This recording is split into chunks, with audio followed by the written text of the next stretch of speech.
What did Matt Gulbin tell you about Michigan State? Oh, Matt Goldman had a great experience here, and I love Matt. Matt's really special to me. Obviously, recruited him, coached him for 4 years, and interesting. I was out last year. I ended up taking a year off to get my oldest daughter through high school, and so I made sure I tuned in and watched him. Every Saturday, and had a lot of fun. And obviously, season didn't necessarily go the way they wanted, but I was really proud of him, how hard he played, and Matt, it's funny. He was only here a year. He was at Wake for 4 years, but like this place is really special to him. And I think being a captain here and what it means to be a Spartan dog, I think he takes that really seriously. So he had great things to say about Michigan State. Anybody who's been was at Wake Forest during the Kenneth Walker days that ends up here has to get asked about it. So, what was your impression when you saw him do what he did here in that 1 year? Yeah, I was not surprised. I knew Kenneth was super talented. We were obviously, we were disappointed to lose him, but I was really happy for him. He's a great kid. Was under recruited coming out of high school, and we knew really early on that he was a special player, and so yeah, to see him do what he did, I was just proud of him and happy for him. So. Yep. Nick, you mentioned taking last year off. What would you do? Like, I know for coaches, your life's kind of on a routine, and for people that have been in it, like I'm sure it's hard to jump out of that cycle for. Oh man, how much time you got? No, it was a unique year for me and my family. I got 5 kids, so the first thing I did is I really made sure that I knew I'd probably never have that opportunity again, and so I really made sure it was about them. I got to coach my son, so I couldn't. I found out one of the gifts I had in that year off, I think, was quickly finding out that coaching was a calling for me, because I could have just sat out. I still watch college football and NFL football, but I was a high school O-line coach. I coached my son. He's a starting center. We had a nice run and had a ton of fun doing it. And just because I was kind of, as you say, in February and March, I was kind of sitting there and I was like, what am I going to do? And so I called up his high school coach and said, hey, I'd love to help out. And he was luckily he was nice enough to let me come on staff, and had a blast doing that. So. So you and Fitz were both coaching high school. Yeah, did you right. guys compare notes at all? Yeah, that was definitely when I first interviewed with him, that was something that we had in common, and but I think it's, I think at the end of the day, right, high school football is there's something special about it, and it's such a pure kind of football, and get the opportunity to do that and coach your son too. It's just such a unique thing, and so yeah, it was really cool. So. Was that down Winston-Salem area? Yeah, Reagan High School in Pofftown, North Carolina. So they're all still down there. They're finishing up the school year, and then they'll be up here in June. So yep. We've heard from a few guys in your room about how you want everyone to be close and tight, and I think they mentioned like no phones in the room, and they're going out to meals and things like that. But I wonder, for an offensive line, getting to know each other, knowing each other's tendencies, things like that, like beyond the field, what that can give you.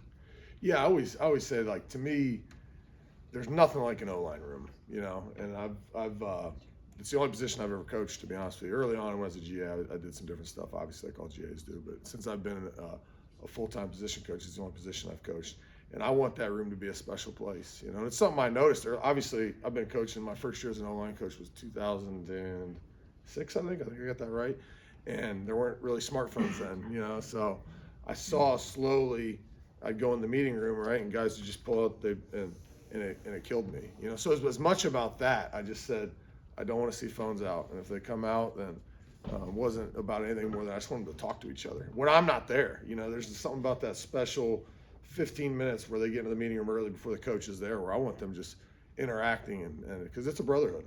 Shoot, I'm fortunate enough right now. Our assistant O-line coach, Colin Johnson, we played together, and it is a brotherhood.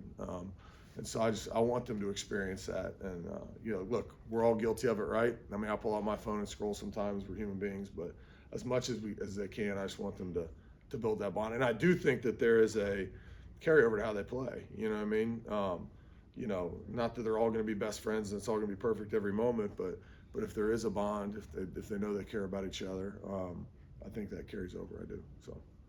To put this group together, there weren't, I think 11 guys from last year's team ended up hitting the portal and exploring different options. So you guys had to bring in a lot of building blocks. Sure. I wonder, what were the sort of intangibles, the keys that you were looking for in the guys you brought in? Yeah, well, it started at the top. Coach Fitz made it really clear, like, we're looking for production. So we wanted guys who played college football, you know. And I think with the guys we brought in, they did that. You know, there were guys who produced and played meaningful snaps and had experience. You know what I mean? We weren't just out there looking for potential. Certainly, there's certain traits, length, athleticism, you want to see when you put on the film. You know, then the intangible stuff aside from just production, guys who love football. You know what I mean? And so we did our best to do our research in that the best we could. You know, and call around to guys who we knew maybe were on the previous staffs of places they were at, things like that. But we wanted guys who love football. We wanted guys who are tough. That's part of playing this position. You know, there's going to be, you know, adversity when you play O-line in the Big Ten. That's the reality of it. And so who are the guys who can handle that adversity? And there's a million examples of what that adversity could be, but just who are you when things get hard? Because it's going to get hard, you know. So we worked our best to find that. And then on tape, obviously, just guys who finish, who play hard, you know.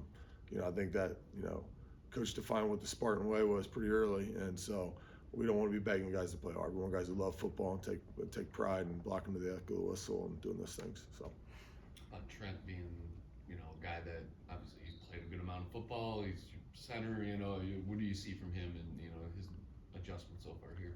Yeah, he's been awesome. Trent, yeah, so super tough. I mean, you know, like. You know, it's not without dipping into the sports science too much. Like, you know, they wear these things that give them they call it a load, which kind of expresses basically I don't know the sports science of it exactly, like how much, not effort, but how far they've traveled combined with how fast they were going there. And after every practice, he's always leading the line with that because he just plays so stinking hard, you know. So yeah, he's been awesome. He's been awesome to coach. Smart, can get it ID'd, all the intangibles you want as a center. And he's done a really good job so far. Yep.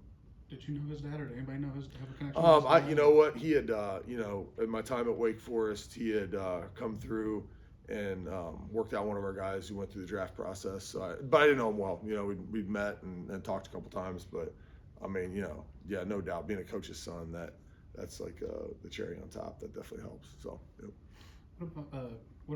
What attracted you to this job? You know, when Pat calls you or whatever and gets that rolling, like, did you guys have much of a relationship before, or what were those conversations like to ultimately, you know, we said yes? Yeah, no doubt. Well, first of all, I think, yeah, it's him. You know, I'd worked with guys at previous institution. One of my really close friends was with him at Northwestern for a year.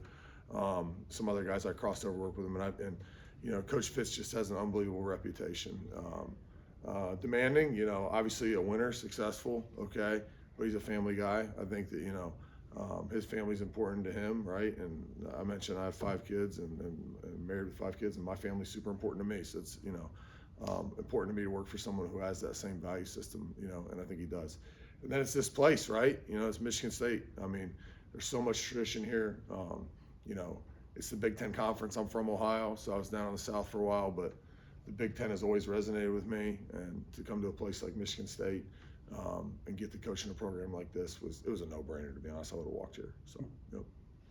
It's getting a guy like Nick Sharp, guy you've been with for so long, you get the chance to bring him to Michigan State with you. I mean, came in here the other week and seemed like a fun guy. What's Sharp like on and off the field? Nick is awesome. I mean, you know, he's one of those guys.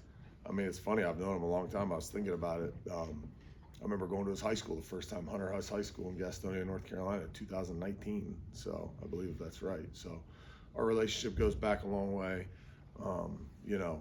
And yeah, Nick has a lot of personality. And I think with Nick, a lot of time is, you know, him being comfortable enough to let that out, because he has leadership traits. He has, you know, toughness. He has things that will emanate throughout the room if he's comfortable enough to let that out. And, you know, just him building the trust with everybody. But yeah, I mean, I love Nick, and I'm really fired up he's here, and he has a lot of ability. You know, if we can have him reach his potential, I'm excited to see what he can do. So. Good time for a couple more. Seeing Connor repping at guard a little bit, is that just a spring yeah. experiment thing, or could you see that as a path for him in the future? You know, it's really interesting right now. We have a lot of good players who have position flex. That's what I would say. So yeah, certainly we're trying some different stuff, but nothing's locked in stone now with where guys are going to be. You know, so. But Connor's had a good spring as well, and he loves football. He's another guy I'm really excited to hear for sure. Stuck with us. Okay. Yeah.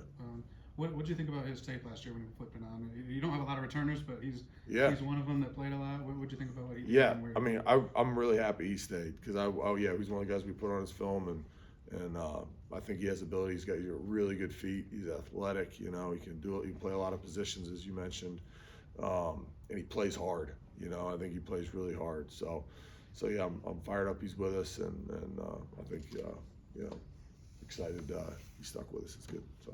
All right, thanks, Coach. Good. Thank you. Thanks, man.